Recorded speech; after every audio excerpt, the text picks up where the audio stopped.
Hi! Welcome back to my channel Rajarani official. So, Devi అమ్మవారి గుప్త నవరాత్రుల్లో అనుకోకుండానే అలా డేస్ అన్నీ అయిపోతున్నాయండి. సో, ఈ రోజే 8థ్ డే. రేపే 9వ రోజు లక్షవారం. రేపే ఆఖరి రోజు. సో, రేపైతే మనం ఉద్యాపన చేసుకుంటాము. ఈ రోజు అమ్మవారికి 8వ రోజు మనం పూజ అయితే యాజ్ యూజువల్‌గా రోజు ఎలా చేసుకుంటున్నామో అలాగే చేసుకున్నాము. సో, నేనైతే రేపటికి ఉద్యాపన కావాల్సిన సామాన్లు కానీ, ప్రిపరేషన్స్ కానీ అండ్ ఏమి వండాలి, ఏం చేయాలి, ప్రసాదం ఏం పెట్టాలి, కాయగూరలు అన్నీ తెచ్చుకోవాలనమాట ఉద్యాపనకి. సో, అమ్మవారికి కావాల్సిన కొబ్బరికాయ, దిష్టి తీయటానికి అండ్ అమ్మవారికి చీర పెట్టాలి. అవన్నీ ఉంటాయన్నమాట. మన స్తోమతకి బట్టి మనం పెట్టే చీర పెట్టుకోవచ్చు. లేదంటే జాకెట్ ముక్కైనా సమర్పించుకోవచ్చు. సో, మనము ఏం కావాలో అన్ని ప్రిపరేషన్స్ అయితే ప్రిపరేషన్ వ్లాగ్‌లో అయితే పెడతాను. సో, ఈ రోజైతే దేవి గుప్త నవరాత్రుల్లో 8వ రోజన్నమాట ఈ వ్లాగ్‌లో. ఈ వ్లాగ్ స్పెషల్ ఏంటంటే మనము 5 దీపాలు పెట్టుకుంటున్నాం కదా! 9 రోజులు ఏదో ఒక దీపం పెట్టుకోవచ్చు. నేను ఇప్పటికి కంద దీపం, నారికేల దీపం ఇంకా బెల్లంతోని దీపం, పంచహారతి దీపం పెట్టాం కదా!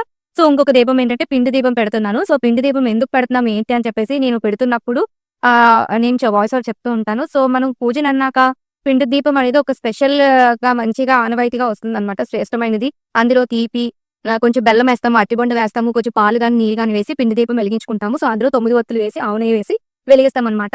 సో, నేను 5 ఒత్తులు 5 దీపాలు ఈ రోజుతో కంప్లీట్ అవుతాయి పిండి దీపంతో. రేపైతే అమ్మవారికి మనము ఉద్యాపన ఇస్తాము. సో, ఈ రోజు పూజ ఎలా చేస్తున్నానో, ప్రసాదాలు ఏంటి అన్నీ కూడా చెప్తాను మీకు. అండ్ ఉద్యాపన షాపింగ్ వ్లాగ్ ఒకటి పెడతాను. అండ్ లాస్ట్‌లో ఉద్యాపన వ్లాగ్. సో, ఈ 2 వ్లాగ్స్ మీరు తప్పకుండా చూడండి. ఇప్పటి వరకు నన్ను ఇప్పటి వరకు చాలా సపోర్ట్ చేస్తున్నారు. ఇంకా సపోర్ట్ చేయండి. So, thank you for watching. వీడియోనైతే కంటిన్యూ చేస్తాను. ఇలానే చూడండి. అమ్మవారికి ఏ చీర కొన్నాను, ఏంటి అన్నీ మీకు చెప్తాను. పిండి దీపం ఎలా ప్రిపరేషన్ చేశాను అన్నీ కూడా నేను క్లిప్పింగ్స్ అన్ని యాడ్ చేస్తూ ఉంటాను. సో, మన ఛానెల్ అయితే సబ్స్క్రైబ్ చేసుకోండి. లైక్ చేయండి, షేర్ చేయండి, కామెంట్ చేయండి. మీ ఫ్రెండ్స్ అండ్ ఫ్యామిలీకి అయితే పంపించండి. నేను ఎటువంటి ఏమైనా మిస్టేక్స్ చేసినా సో, ఇగ్నోర్ చేయండి ప్లీజ్. సో, నాకు సజెషన్స్ కూడా కామెంట్‌లో ఇవ్వండి. సో, నేను ఎలా చేసినా కూడా కామెంట్ సెక్షన్‌లో కామెంట్ చేయండి. సో, నేనైతే కంప్లీట్‌గా ఇలా సింపుల్ శారీసే కట్టేసుకుంటున్నాననమాట. సో, దేవి నవరాత్రులకైతే కంప్లీట్‌గా డే 1కి ఏ కలర్ ఏంటి అన్ని ప్రీవియస్ వ్లాగ్‌లో చూసారు కదా! సో, నెక్స్ట్ అవన్నీ కూడా వస్తూ ఉంటాయి. So, thank you for watching. ఇలానే మన వీడియోని స్కిప్ చేయకుండా చూడండి. మీ ఫ్రెండ్స్ అండ్ ఫ్యామిలీకి షేర్ చేయండి. నేనైతే పూజ స్టార్ట్ చేస్తాను. పూజకి అన్నీ ప్రిపేర్ చేసేసాను. అక్కడ పెట్టుకొని మనం స్టార్ట్ చేయడమే. చూస్తూ ఉండండి. సో, నేనైతే ఈరోజు చెప్పాను కదా! ఈరోజు బ్లాగ్‌లో మనం 5వ దీపం అయితే పెట్టుకోబోతున్నాము వారాహి అమ్మవారికి. అదే పిండి దీపం అనమాట. మనము బియ్యం పిండి ఉంటుంది కదా! అది మీరు షాప్‌లో కొనుక్కుందైనా పర్వాలేదు, ఇంట్లో ఆడించుకుందైనా పర్వాలేదు. సో, అందులోనే ఒక అరటిపండు అండ్ కొద్దిగా వాటర్ అయినా ఏసుకోవచ్చు, పాలైనా ఏసుకోవచ్చు, నెయ్యి అయినా వేసుకోవచ్చు. చక్కగా మీరు ఏది కావాలంటే మీది ఏది అవైలబుల్ ఉంటే అది వేసుకొని, అది కొంచెం చపాతీ ముద్దలను కలుపుతాం కదా! అలా కలుపుకోవాలి. సో, అలా కలుపుకొని ఫుల్‌గా రౌండ్‌గా చేసుకొని కొద్దిగా పిండి వేసుకొని దాని చుట్టూ అలాగా పిండి అద్దుకుంటే దానికి క్రాక్స్ రావన్నమాట. సో, క్రాక్స్ వచ్చేస్తే ఆయిల్ కారిపోవడం గానీ, నెయ్యి కారిపోవడం ఇలాంటివి జరుగుతాయి. సో, చుట్టూ మనం ఇంకొక కోటింగ్ వేసామనుకోండి చక్కగా ఏ క్రాక్స్ రాకుండా మార్నింగ్ వరకు అలానే ఉంటది. సో, అందులోనున్న మాయిశ్చరైజర్‌ని పట్టి ఉంటదన్నమాట. సో, పిండి దీపం రెడీ చేసుకొని పెట్టుకున్నాను. సో, చెప్పాను కదా! మనము ఏ రోజు ఏ దీపం అనుకుంటామో అమ్మవారికి దీపం సమర్పించేటప్పుడు ఆ దీపాన్ని వెలిగిస్తాము. సో, అందుకే డైలీ యాజ్ యూజువల్‌గా మనం పూజ అయితే స్టార్ట్ చేశాము. సో, అమ్మవారికి పూలు మొత్తం అన్నీ పెట్టాననమాట. రోజుకి ఫ్రెష్ పువ్వులు పెడతాను. ఏ రోజు పూలు ఆ రోజే తీసేస్తాను. తీసేసి మార్నింగ్ పూజ ఏమి ఉండదు. దుర్గా పూజకైతే మార్నింగ్, ఈవినింగ్ చేస్తాము. వారాహి అమ్మవారికైతే ఓన్లీ మనం నైట్ మధ్య పూజ చేస్తామనమాట. మీరు మార్నింగ్ కూడా చేసుకోవచ్చు. చేసుకుంటే ఎర్లీ మార్నింగ్ 4 లోపు చేసుకోవాలి. లేదంటే నైట్ ఈవినింగ్ 7:30 తర్వాత చేసుకోవచ్చు. సో, నేను దీపానికైతే రెడీ చేసుకుంటున్నాను. ముగ్గు వేసుకొని, పసుపు, కుంకుమ వేసుకొని, 9 తమలపాకులు పెట్టుకొని, సో, పిండి దీపాన్ని దాని మధ్యలో పెట్టి, చుట్టూ మనం 4 పక్కల పసుపు, కుంకుమతోని మనము లేదంటే గంధంతోని బొట్లు పెట్టుకోవాలి. పెట్టుకొని 9 ఒత్తులు వేసుకోవాలి. నెయ్యి ఉంటుంది కదా! ఆవు నెయ్యి. దాంట్లో ఎంత సరిపడితే అంత వేసుకోండి. అది కొంచెం వేడికి కరిగిన తర్వాత బయటకొచ్చేస్తది. కొంచెం పూర్తిగా వేసుకోకుండా సరిపడేట్టు వేసుకోండి. సో, అమ్మవారికి ఇప్పుడు మన కామాక్షి దీపం అయితే వెలిగించుకొని, మనము పిండి దీపంలో అయితే అమ్మవారికి దీపం వెలిగిస్తామన్నమాట. ఎందుకు పిండి దీపం ఎంత ప్రత్యేకత అంటే, మన పూర్వీకుల నుంచి గుడుల్లోని, మనం శివాలయంలోని ప్రతి చోట కూడా బియ్యం అనేది భూమిలో పుడుతుంది. సో, ప్రతి ఒక్క మానవుడు దానికి సృష్టికి ఆహారము మనకి బియ్యమే అన్నమాట. సో,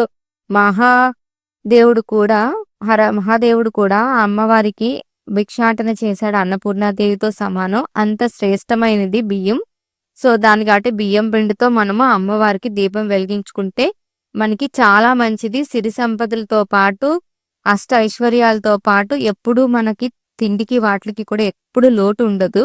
సో మనకే మనం పిండి దీపం వెలిగించుకుంటే చాలా హే! మంచిది. హలో! అందరూ ఎలా ఉన్నారు? నేనైతే చాలా బాగున్నాను. సో, దేవి గుప్త నవరాత్రులు అవుతున్నాయి కదా! వారాహి గుప్త నవరాత్రిలో ఈ రోజు 8వ రోజనమాట. రోజులు ఎలా గడిచిపోయాయో నాకే తెలియట్లేదండి. చాలా ఫాస్ట్‌గా అయిపోయాయి. సో, రేపే 9వ రోజు లక్షవారం సాయంత్రం అమ్మవారికి ఉద్యాపన అయితే చేస్తాము చాలా బాగా. సో, ఆ వీడియో కూడా పెడతాను. ఉద్యాపనకు కావాల్సిన సామాన్లన్నీ కూడా నేను షాపింగ్ చేశాను. అవి కూడా మీకు ఉద్యాపన చేసిన షాపింగ్ వీడియోలో పెడతాను. సో, ఉద్యాపన వీడియో వేరేగా పెడతాను. సో, ఈ రోజు 8వ రోజు పూజ ఎలా అయిందో మీకు చూపిస్తాను. నాతో పాటు వచ్చేయండి. రోజు మీకు నేను పూజ అయిన తర్వాత చూపిస్తాను కదా! ఈ రోజు స్పెషల్‌గా మన అమ్మవారికి ఏంటంటే పిండి దీపం అయితే వెలిగించుకున్నాము. 9 ఒత్తులు వేసి అమ్మవారికి పిండి దీపాలుంటాయి కదా! పిండి దీపాలైతే 9 తమలపాకులేసి, 9 ఒత్తులేసి ఆవు నెయ్యితోని అమ్మవారికి పిండి దీపం వెలిగించుకున్నాము. సో, ఈ దీపంతో కలిపి నేను 9 రోజుల్లో 5 వెరైటీ దీపాలైతే వెలిగించాననమాట. సో, కంద దీపం, నారికేల దీపం, పంచదీపం, ఇంకా బెల్లం దీపం, ఇది మనకి పిండి దీపం. పిండి దీపం ఎందుకు వెలిగిస్తామంటే, మన పూర్వీకుల నుంచి వచ్చిన ఆనవాయితీగా మనం పిండి దీపాల్లో పెడితే చాలా శ్రేష్టమని చెప్తారు కదా! సో, అందుకే పిండి దీపం అయితే ఒక డే ఎలిగించుకుంటామనమాట. 9 రోజులు ఎలిగించుకునే స్థామత, శక్తి ఉంటే 9 రోజులు వెలిగించుకోవచ్చు. లేదంటే 3 అయినా వెలిగించొచ్చు, 5 అయినా వెలిగించొచ్చు. నేనైతే 5 వెలిగించుకున్నాను. సో, అమ్మవారికి ప్రసాదంగా తియ్యటి మామిడి పళ్ళు పెట్టాను. ఇంకా బనానా పెట్టాను. వడపప్పు, పానకం, ఇంకా కొబ్బరికాయ కొట్టి, కొబ్బరి నీళ్లు పెట్టుకున్నాం అనమాట. ఇంకా జలదీపం కూడా పెట్టుకుంటారు. జలదీపం అంటే ఏంటంటే కొబ్బరి నీళ్లున్నాయి కదా! ఈ నీళ్లతోని పైన ఆయిలేసి దీపం పెడతారు. సో, అది నేను పెట్టలేదు. సో, అమ్మవారికి రోజు ఇలాగే మనం కుంకుమ పూజ చేసుకున్నాము. సో, వారాహి దేవికి షాడోపచారి పూజ అయితే చేశామనమాట. అలాగే దుర్గాదేవికి కూడా. సో, కుంకుమ పూజ అయితే శ్రీచక్రానికి అమ్మవారి ముందు పెట్టి అమ్మవారుగా కొలిచి మనం చేస్తాము. మన కలశంలోనే అమ్మవారు అధిష్టానమై ఉంటారనమాట వారాహిదేవి. సో, అమ్మవారికి రేపు ఉద్యాసన ఇచ్చి ఆసనం దర్శనం అభయహామి అని చెప్పి మనం అమ్మవారికి రేపు ఉద్వాసన ఇస్తాం. ఉద్వాసన చేసేటప్పుడు అమ్మవారికి చాలా రకాల అన్నీ పెడతామండి. ఏం పెడతాం అన్నీ కూడా నేను రేపు వ్లాగ్‌లో చూపిస్తాను.